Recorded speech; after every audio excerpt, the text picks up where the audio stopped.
can imagine the 8-year-old me singing, Liam and Alisha kissing in a tree. First comes love, then comes marriage, then comes a baby in a baby carriage. You might be familiar with this nursery rhyme. For me, first came love to an incredible man who I said yes to after dating him for 2 months in person, followed by 6 months long distance. We got married on a beautiful rose and wine farm in South Africa, and what followed was a roller coaster ride I did not expect. I struggled to get and stay pregnant for 5 years. For those of you who've never struggled with fertility, you might be asking, what infertility? Isn't this world overpopulated? So I invite you to take a moment to think of someone you might know who has breast cancer or who has survived breast cancer. You're probably thinking about 1, maybe 2 people. The worldwide incidence of breast cancer is 1 in 9 women. On the converse, men and women affected by infertility is 1 in 6. So the odds are you probably know someone who is going through this. For me, I thought conceiving a baby was the most natural thing in the world. When I was a teenager, we were told, don't you dare have a baby before you get married. So for me, fertility was a guarantee. So when I struggled to conceive, the implied message or feeling was, I am broken.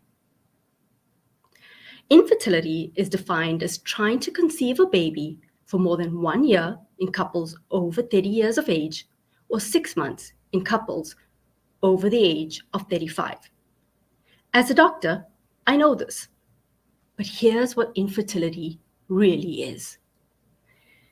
It is multiple medical appointments, countless pills and injections, blood draws, invasive ultrasounds, peeing on tons of ovulation and pregnancy sticks, and having intercourse in perfectly timed window periods, and still getting a negative result month after month after month until it leaves you broken, crying on the bathroom floor, scratching through the garbage to retrieve a pregnancy stick you tossed out just to make sure you read it correctly and it didn't miraculously turn positive.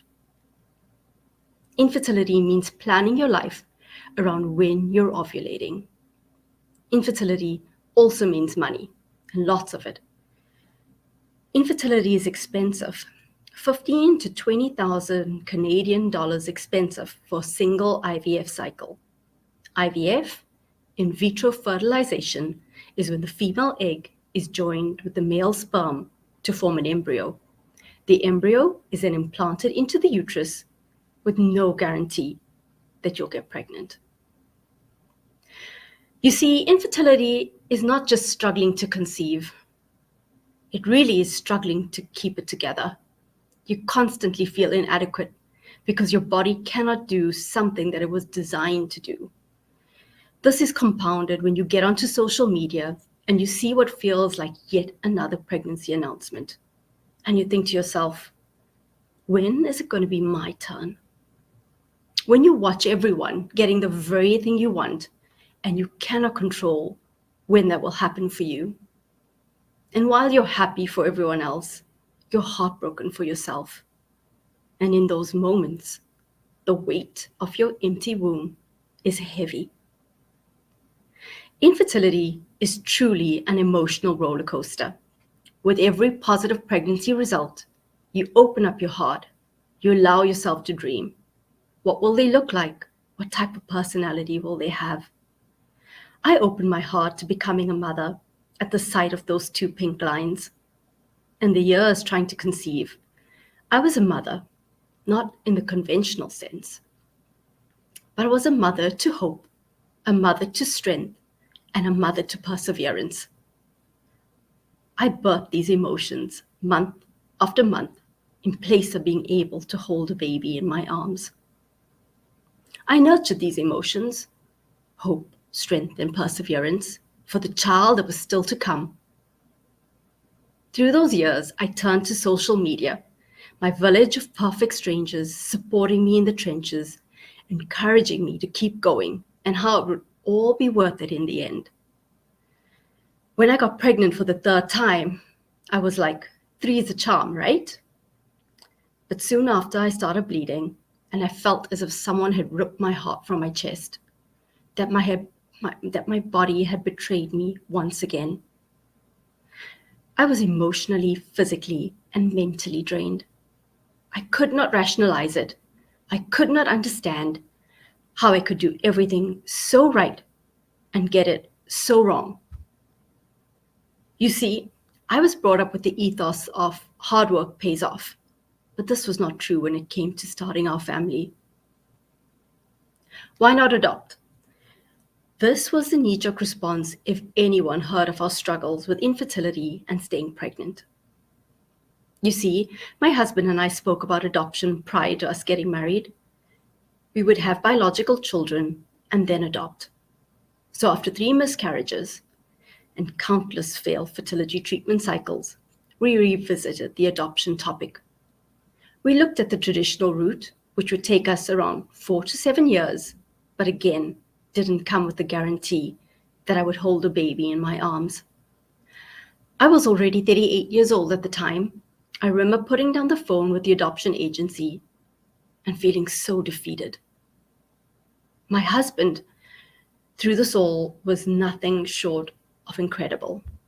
He was constant, calm, supportive, and faithful throughout our journey. His words will forever be ingrained in my memory. Love makes a family. I hung on to his words. It's love and not biology. So once again, I turned to social media, my village of perfect strangers supporting me in the trenches. I stumbled across a Facebook page called Embryo Donation, and it struck a chord. I followed the still small voice inside, and at 1 a.m. one morning, I posted our story to Facebook and went to bed. The next morning, I got a message from a woman in the USA saying, "I saw your story. Would you like to chat?" You see, what I didn't know at the time was that while I was asleep, she saw my post, and she later shared with me that she had not gone onto Facebook for many months, but that morning had decided to kill some time and scroll Facebook while feeding her baby. My husband and I nervously jumped onto the FaceTime call with a couple from Seattle. After what felt like a brief conversation, she said, "I want to give you the 2 embryos that was left from our IVF treatment cycle." She had no expectations, no strings attached, no monetary gain on her side, just the hope that those embryos got their chance to life. We fell to our knees. This could be it. I jumped onto another roller coaster I knew nothing about.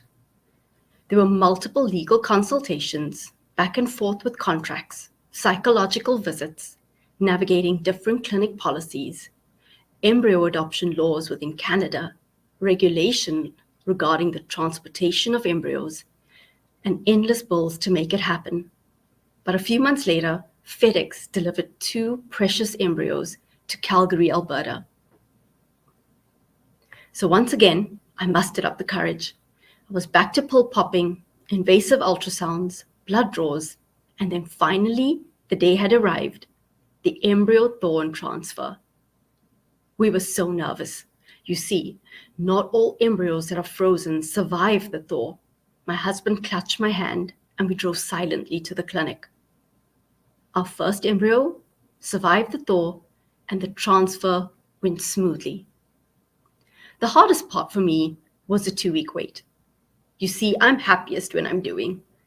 But now I was waiting, dreaming, hoping, and what feels like just holding my breath.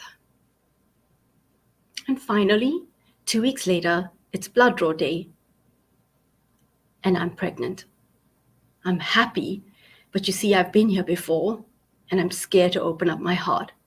My husband would say, we're cautiously optimistic. We make it to the first ultrasound appointment, and it feels as if I'm still holding my breath. It's the middle of the pandemic, and I must go into this visit alone, while my husband waits in the car outside. Cold gel is applied to my abdomen, and it is dead silent in the room, and I'm still holding my breath. And then finally she says, There's a heartbeat. I breathe out slowly, but I'm still so scared. Time moves along, and we make it to the second trimester. The genetic testing and the anatomy screening comes back clear. Our baby boy is growing perfectly. I'm 30 weeks pregnant, and I'm rounder and the happiest I've ever been in my life. I wake up one morning and go to the bathroom, and there's blood, a lot of blood. An overnight stay in the hospital and bed rest was prescribed. But 1 week later, more blood and intense pain. Our son was going to be delivered. The plan was always to have a scheduled C-section for this precious baby we waited so long for. But at 31 weeks, I had to deliver in a hospital with special neonatal care, so it was not with my usual OBGYN. My expressed desire to have a C-section was brushed off by the attending doctor. It was met with, this baby's going to fly out of you, it's going to go so quickly.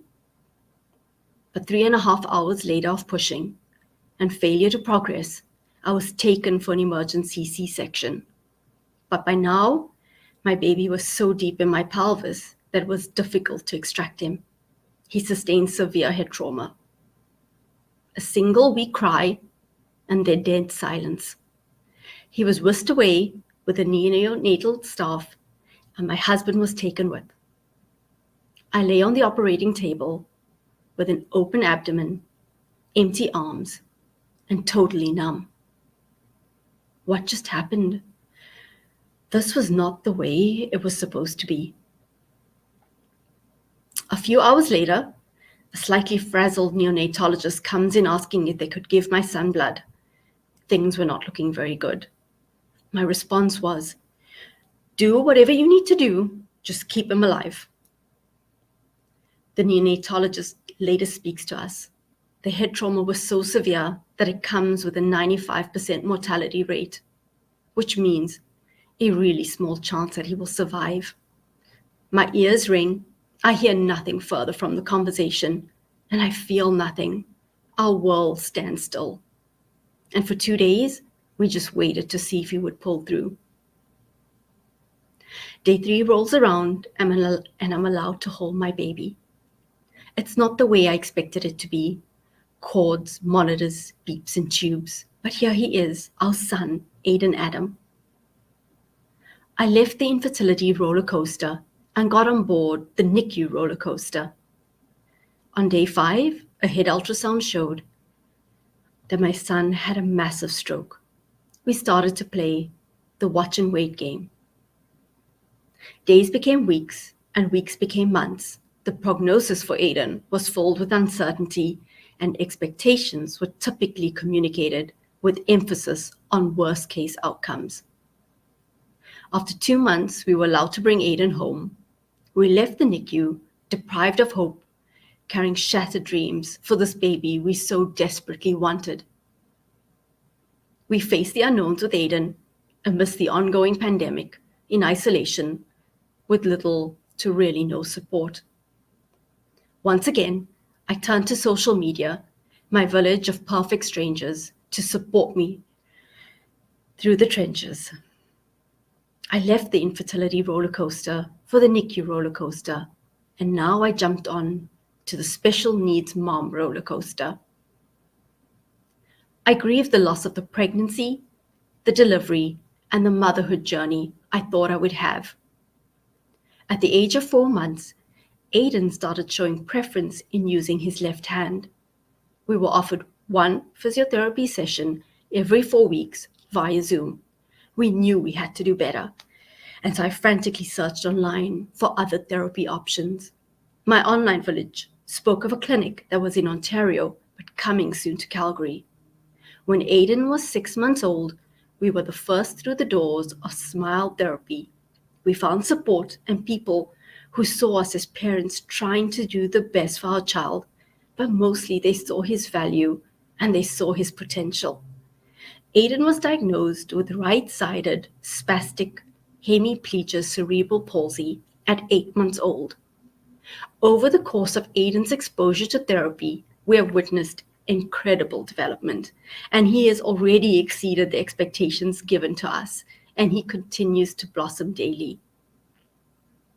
Persistent flashbacks of my son's delivery, wishing I could go back in time and change it all, avoiding situations where I would see a pregnant woman or a baby, even to the extent of closing my family practice, because 90% of my patient population were women and children. All of this came to a head on the morning of my son's first birthday party with a panic attack. This left me realizing that I needed help and that I needed to address my mental health. I went back to therapy, and a conversation with an amazing psychiatrist left me realizing I had two choices. One, I could be bitter and resentful for the cards I had been dealt. Infertility, multiple miscarriages, a traumatic delivery, and now a PTSD diagnosis, all while trying to raise a child with a disability. I knew that on this path, the grief would consume all of me.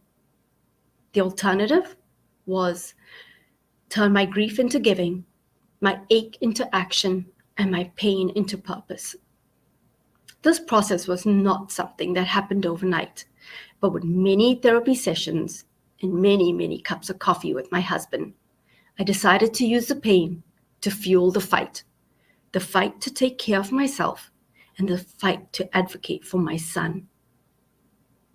Through these conversations with my husband, we began to feel a stirring, and again that still small voice inside saying that my pain wouldn't have purpose if I kept it in private. You see, life can get messy, but there's always hope. And so a few things have come of that decision. I find myself openly sharing my story of pursuing motherhood, so that if only one woman hears it and realizes that she's not alone, then it would be worth it. My husband and I have since started a nonprofit called Hope for Cerebral Palsy. Hope for Cerebral Palsy was born out of a need and a gap we found in terms of access to early quality intervention like physio, occupational, and speech therapy. We knew all too well that the stress of the diagnosis is a lot, let alone the added financial challenges of quality therapy. We want to pass on hope. We want to show up. We want to fill the gap. We want to be that village to other families and children.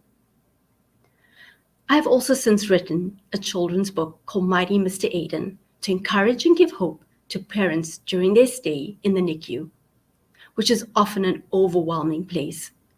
Reading to Aiden during our skin-to-skin time was such a special bonding time for us. But I felt I needed some encouragement.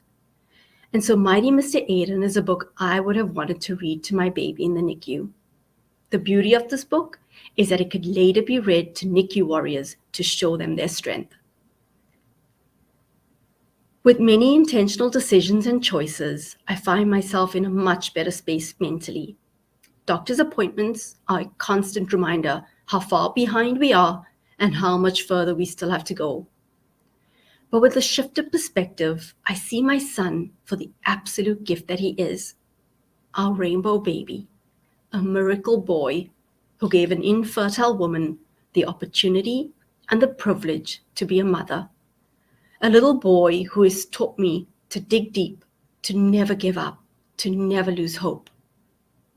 He has helped to inspire the birth of a nonprofit so other children affected with cerebral palsy can have access to quality care. He has inspired the writing of a children's book to encourage other NICU warrior parents to hang on to hope. He is the reason I share my story today.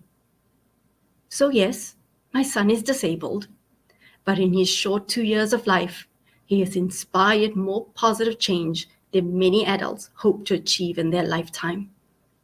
And so no label or diagnosis will ever undermine his value. 25% of the women in this virtual room are struggling to get or stay pregnant. And the other 75% is the village. If you're part of the 25%, I see you. This is not your fault, and you are not alone. I encourage you to find your village. And to the village, here's what you should know. A small act of kindness goes a really long way. And please don't offer platitudes. By platitudes, I mean saying things like, don't stress, it'll happen when you least expect it to. Everything happens for a reason. It could be worse. At least you know you can get pregnant. You can have my child if you want. As well-meaning as these statements come across, they're really painful. Instead, you could say, I know you'll make a great parent one day. The hardest one for me was at least your miscarriage was early. Let me just be clear. There's never a good time to lose a baby. It is an almost unbearable grief. Instead, you could say, I'm here for you. I'm praying for you. I can't imagine what that feels like. There was a tipping point for me that opened something in my heart, and that was acceptance of my journey to motherhood through embryo adoption. Not just because it was my only option, but because I truly believe more than ever that this was a path for me all along. There's no other explanation but that those embryos were always meant for us. I was led to those embryos, and one of them fills my arms today. I will forever be grateful to the amazing woman who stepped up and filled my empty arms with the most precious gift that my son is. She continues till today to be my village and a dear friend. I trust that as I share my story today, that you will hear a story of hope, that you will hear a story of love that never gave up, that you will hear a story of grit and perseverance. If there's anything you take away from me sharing today, is that we all go through hard things. Life gets messy, and at some point we all have the opportunity to be the village, to support others and spread hope. Let us come together alongside each other as women and support each other. We are stronger together. We know this. Be the village to that woman suffering in silence as she tries to conceive. Be the village to the woman who has had a miscarriage. Be the village to that preemie mom mourning the lost months of pregnancy. Be the village to the mom who's had a traumatic delivery. And be the village with a listening ear to the mom raising a child with a disability. I want to end with this. Pursue motherhood despite all the obstacles.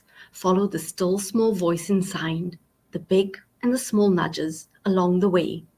Because where there's hope, there's possibility, and those possibilities are beautiful. No matter how you gain the title of mom, it is the best title you will ever have.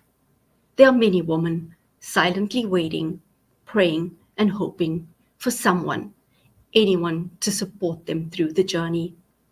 It truly takes a village, and you are that village.